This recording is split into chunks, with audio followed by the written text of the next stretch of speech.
بعض صوفیہ کے متعلق مشہور ہے کہ وہ ظاہری طور پر نماز نہیں پڑھتے، لیکن ان کا کوئی اور مثالی جسم عطا کیا جاتا ہے، وہ نماز وضو وغیرہ ادا کرتے ہیں۔ یہ جو صوفی تھے نا، جن نے مثالی جسم عطا کیا جاتا تھا اور نماز وغیرہ کسی اور وقت میں پڑھا کرتے تھے، یہ بہت عرصہ ہوا اس دنیا سے غائب ہو گئے، سمجھے؟ وہ اب قبروں میں چلے گئے، اب کوئی ایسا صوفی نہیں پایا جاتا، ٹھیک ہے؟ یہ ہے اپنی جگہ پہ مسئلہ برحق، لیکن یہ ایسے ہی ہے جیسے غزوہ ہند کا نام لے کے نا فائدہ کہیں اور اٹھانا ہے۔ سیدنا علی رضی اللہ عنہ سے وہ سارے ان کے مخالفین خوارج کہتے تھے کہ قرآن کہتا ہے ان الحکم الا للہ، اللہ کے علاوہ کسی کی بات نہیں مانیں گے، تو تمہاری کیوں مانیں؟ سیدنا علی رضی اللہ عنہ کا کلمۃ حق، سچی بات کہہ کے یراد بہ الباطل، جھوٹی تعبیر کرتے ہیں، جھوٹ ثابت کرنا چاہتے ہیں سچی بات کہہ کے۔ یہ سب جھوٹ نہیں ہے، یہ سب سچ ہے، حقیقت میں سچ ہے، مگر کسی کو اجازت نہیں دی جا سکتی۔ صوفیہ کو مثالی جسم عطا ہوتا ہے، اس دنیا میں ہوتا ہے، موت کے بعد ہوتا ہے، ہر شخص کو مثالی جسم عطا ہوتا ہے نہیں ہوتا، یہ صوفیہ کی بڑی لمبی بحثیں۔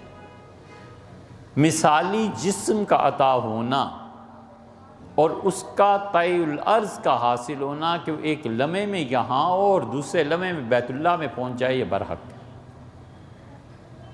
ہم اس کا انکار نہیں کر سکتے۔ ٹائم ٹریولنگ جسے کہتے ہیں نا، یہ حق ہے، یہ صحیح ہے، بخاری میں حدیثیں آئی ہیں اور تو اور۔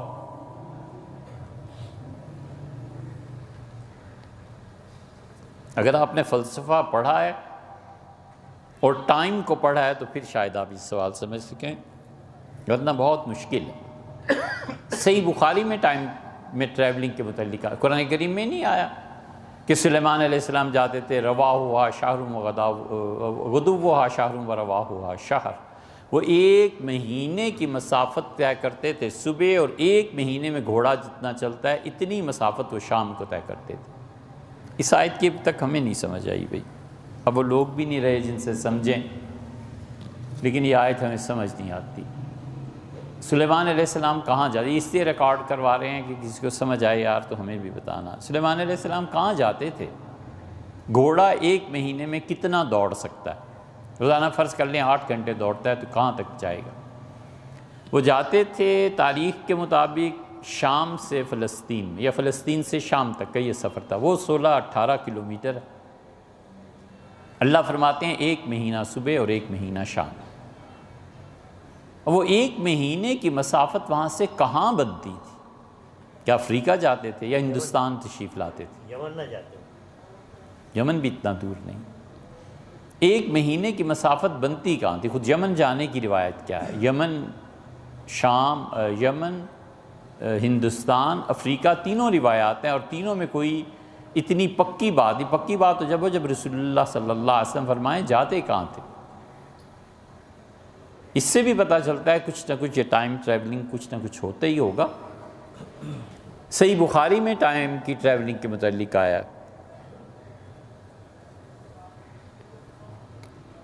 حضرت داؤد علیہ السلام اپنے نوکر کو کہتے تھے کہ میرے لیے گھوڑا تیار کرو، اور جتنی دیر میں وہ گھوڑے پہ زین رکھتا تھا، تیار کرتا تھا، اتنی دیر میں حضرت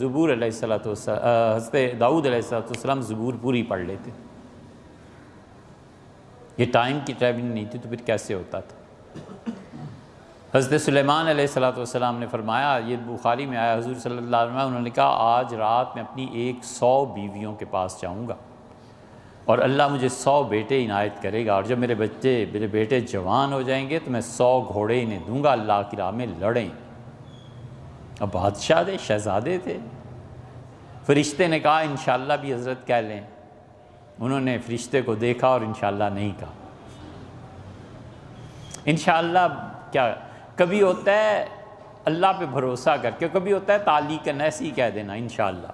وہ جو انشاءاللہ تھا نا ایسے ہی والا وہ نہیں فرمایا انہوں نے۔ حضور صلی اللہ علیہ وسلم فرمایا وہ 100 بیویوں کے پاس گئے اور ایک کے ہاں امید ہوئی اور وہ بھی بچہ پورا نہیں ہوا اور وہ ختم ہو گیا معاملہ۔ یہ ایک رات جو تھی اس میں ٹائم ٹریولنگ نہیں تھی تو کیا تھی؟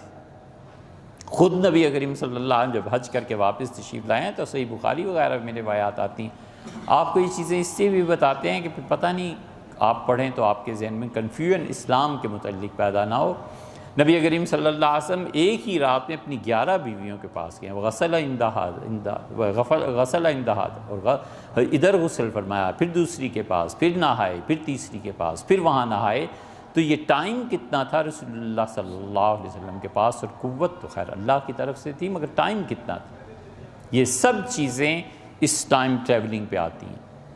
اسی وجہ سے حنفی فقہا نے، شامی نے یہ مسئلہ لکھا ہے کہ اگر کوئی خاتون یہ کہے کہ میرا شوہر ٹائم ٹریولنگ کے ذریعے میرے پاس آیا تھا اور اس کی وجہ سے میں امید سے ہو گئی ہوں، اور بچے کی مدت حمل 6 مہینے پوری ہو، تو ہم اسے جائز بچہ قرار دیں گے، چاہے اس کے شوہر 1000 میل کے فاصلے پہ۔ یہ فقہائے احناف نے، شامی نے مسئلہ لکھا اور تو اور۔ اس لیے یہ چیزیں مثالی اجسام، ٹائم ٹریولنگ، یہ ہوتی ہیں تھیں، اب بھی کہیں ہوتی ہوں گی، مگر اس بنیاد پر نماز کا چھوڑ دینا اور یہ کہنا ہر ایک کو یہ کریڈٹ تھوڑا ہی دیا جا سکتا ہے۔ اتنے لوگ جھوٹ نہیں بولتے جتنے لوگوں نے اس کو لکھا ہے۔ کرخی رحمۃ اللہ علیہ بہت بڑے فقیہ تھے، کرخی کے متعلق لکھا ہے، ان کے ایک شاگرد نے کہا کہ کرخی نے مجھ سے کہا کیوں کھڑے ہو؟ کرخی رحمۃ اللہ بہت امام ابو یوسف کی ٹکر کا آدمی تھا کرخی کے کیا کہنے رحمہ اللہ۔ وہ کہتے ہیں مجھ سے، میں ان کا شاگرد تھا تو انہوں نے مجھ سے پوچھا کہ کیوں کھڑے ہو؟ میں نے کہا حضرت دریا کے پار جانا ہے اور کشتی ہے نہیں۔ تو میرا ہاتھ پکڑا اور کہا قدم اٹھاؤ، میں نے دوسرا قدم رکھا تو اس کنارے پہ ہم دونوں کھڑے تھے۔ تو میں نے کرخی سے کہا کہ آپ نے یہ کیا کیا؟ انہوں نے کہا کچھ بھی نہیں، دریا کے دونوں کنارے اللہ نے میرے لیے ملا دیے تھے۔ یہ اتنے لوگ جھوٹ نہیں بولا کرتے۔